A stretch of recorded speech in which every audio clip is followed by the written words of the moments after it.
What's up, guys? It's your boy Reggie back at you again with another video. Wait till Marvel, wait till Marvel. And today we're going to be talking about the new Avengers special look trailer that just dropped today. And for the most part, it's been interesting, or it looks interesting as far as the marketing goes, and as far as the trailers have been rolling out. It's all been interesting. And I'm just waiting for the film to come out. The special look trailer was just a special look. There was nothing special about it to me. If anything, it more so lowered my expectations even more because, I'm definitely excited for this film, but the fact that this is the Avengers team that's going to fight Thanos, it's kind of a fucking joke. Okay, you have Nebula on the team, which is whatever, it's okay. Okay, Rhodey's on the team.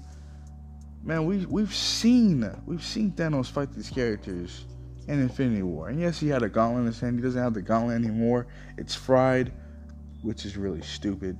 But we'll see whatever happens with that.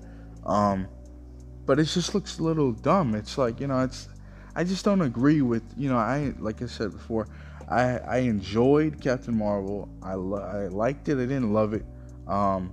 More so pissed off at the fact that their usage of characters, like always be that guy.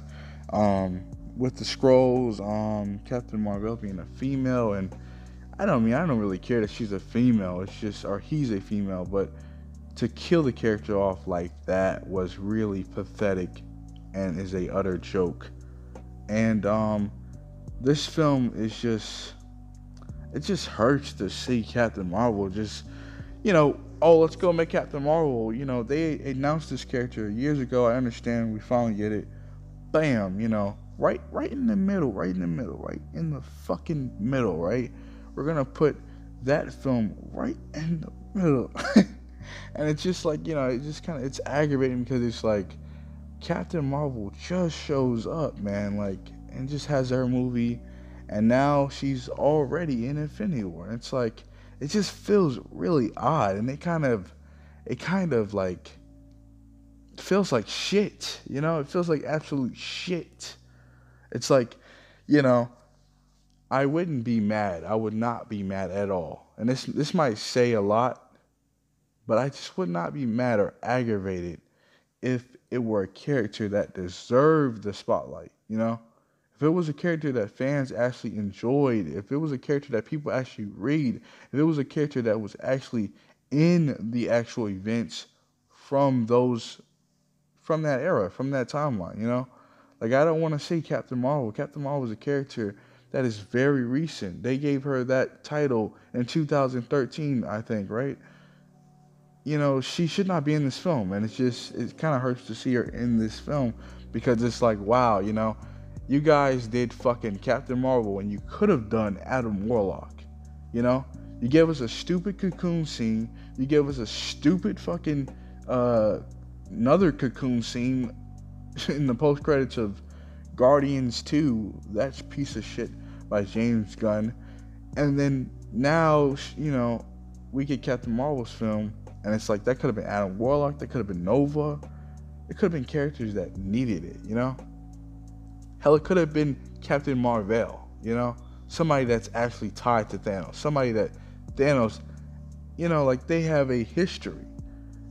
I don't feel anything when I see Captain Marvel, Carol Danvers in this film. I don't feel anything.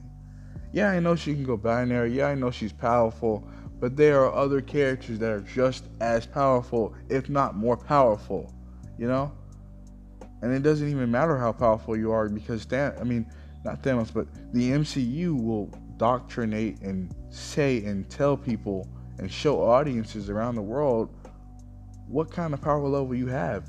Those are the creators, those are the writers, those are the VFX people that are going to design this character for you, So it sucks because it's like, in Infinity War, which was a great movie, Thor overpowers the Infinity Gauntlet, which is fucking retarded.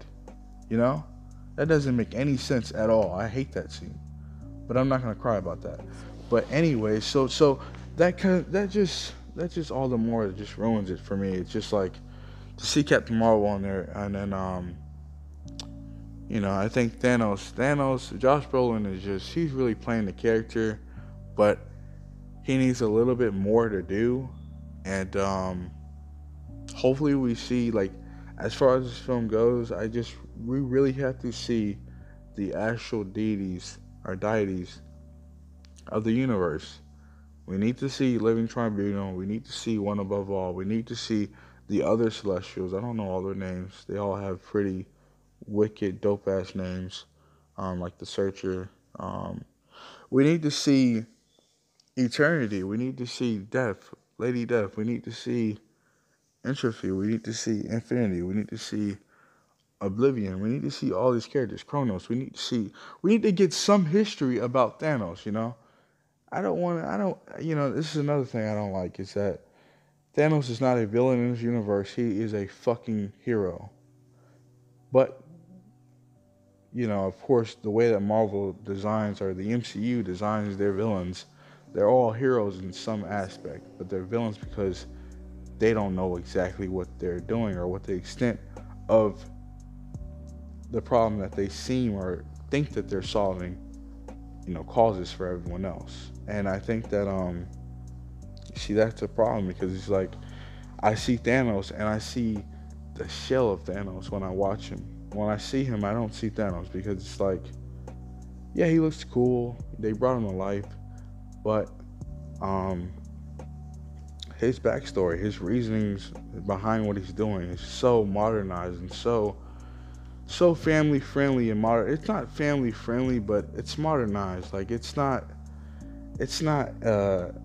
friendly, okay? Like it's fucking family friendly. Like he's not a villain, man. Like he kills half the universe, because of population control and there's kids starving on fucking Titan. Like and no one wants to listen to me. Like, come on, dude. I don't want General Zod. I don't want a mixture of fucking General Zod, man. Like I don't need that. I don't want that. I've seen Man of Steel 2013, and guess what? Michael Shannon did a perfect job playing that character. I don't need Josh Brolin to portray that character again. That's boring. And then there's no history behind this character. There's no Eros. There's no Chronos. There's no stories about his mom and what he did to his mom. There's none of that. There's no Lady Death. There's no real reason behind what he's doing besides people are starving.